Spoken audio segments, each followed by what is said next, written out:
I'm Mixo Giant, and this is Top 10 Supervillains and Superheroes Families. Number 10, the Snarks.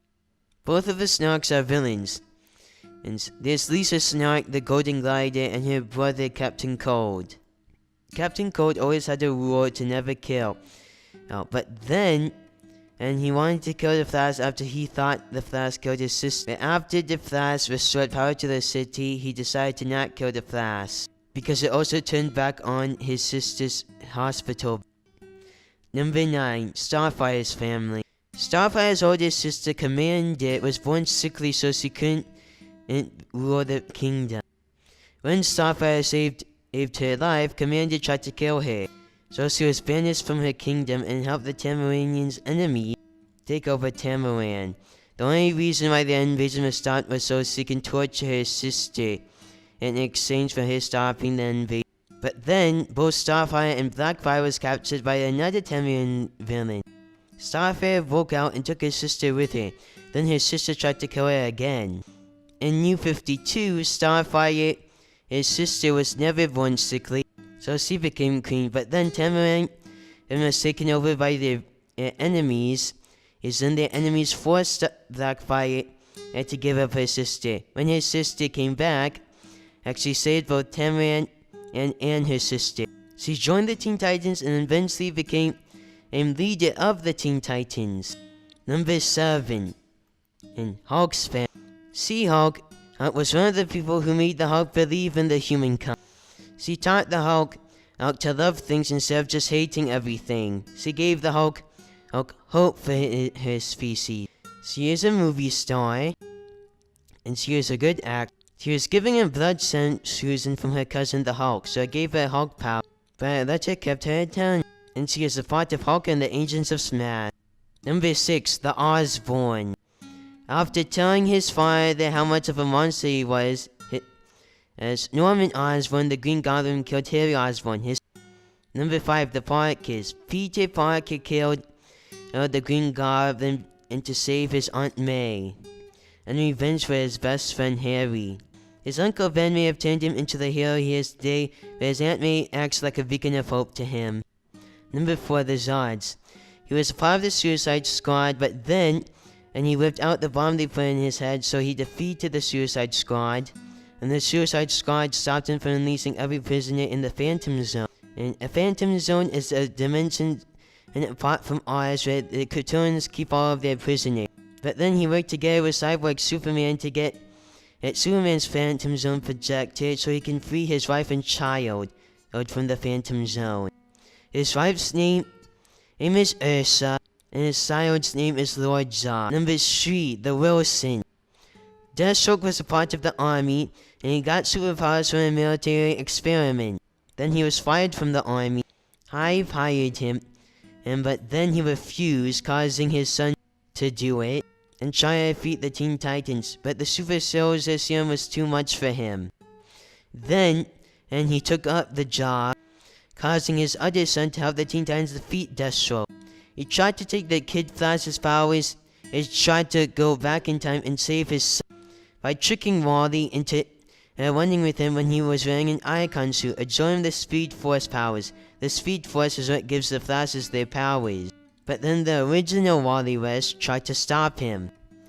But the original Wally West was no match for Deathstroke since he had super speed and was already a trained killer. So he got Deathstroke's other son to help him stop Deathstroke from going back in time. Because who knew what it would do to his space-time? His son's name was the Ravager, but then it was took up by his daughter, Rose Wilson, who joined the Teen Titans. Number 3, the Kents. Superman married Lois Lane, then they had a son. Then their son was mind-controlled by Manchester Black, because since his son was half-human, and there was a chance that he was even more powerful than his father, Superman.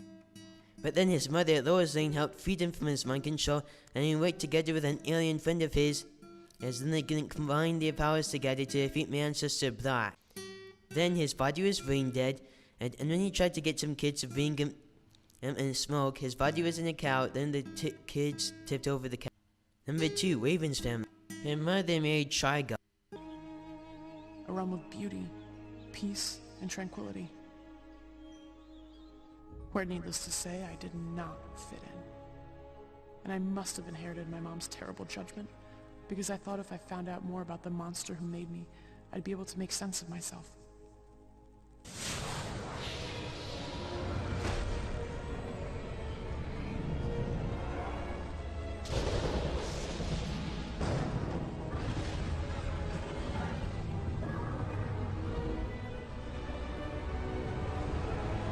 She is the daughter of Trigon.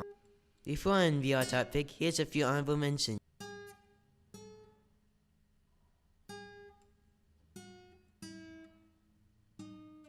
That's my boy.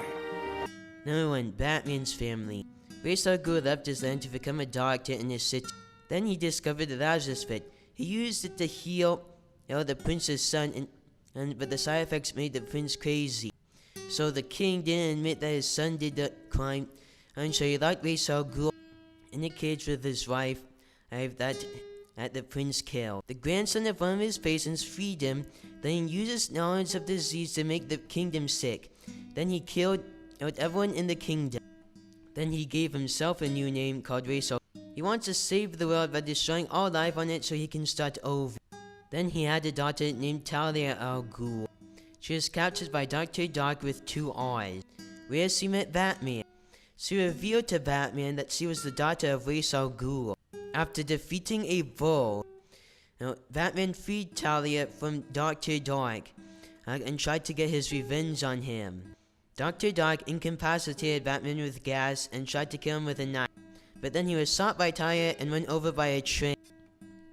After a few years, he found out that Robin was captured. Then the Batcave was infiltrated by Ra's al Ghul. Ra's al Ghul went to Batman for help because it turns out his daughter Talia al Ghul was also captured. Batman thought that it was the same guy who captured them, so he worked together with Ra's al Ghul to try to save them both. After finding out where Talia al Ghul and Robin were, he went there and easily defeated the guards that were guarding them. Then Ra's al Ghul revealed that it was a test for Batman. He wanted to see if he would be a worthy son-in-law, because Talia al Ghul is in love with Batman and wanted to marry him. Batman refused because she was a villain. After a few years, Batman was after a criminal that killed a Gotham scientist. Then Ra's al Ghul revealed that he was also looking for the criminal because he killed Talia al Ghul's mother. Batman decided to work together with him. Then it was revealed that he was already married to Talia al Ghul, because in her country you only need the consent of the bride. He was skeptical at first, but then it turns out that Talia al Ghul was pregnant. Then Batman chose her safety above all others. In order to get Batman back to normal and to please her father, she lied about being pregnant to Batman, ending their marriage. Damian should stay with me. He will want to be with his mother. He's Robin now. He stays with the Batman. Her head was cut off and she died in an explosion by an assassin. Their son's name was Damian, and he became Robin. But if none of this is real, what's the point? Here's the thing, Batman. There's a lot of people out there. People who believe in you. Real or not, what you do in here matters. Do you agree with our touch on list? No! Please send me more ideas on other touch on lists you would like me to do.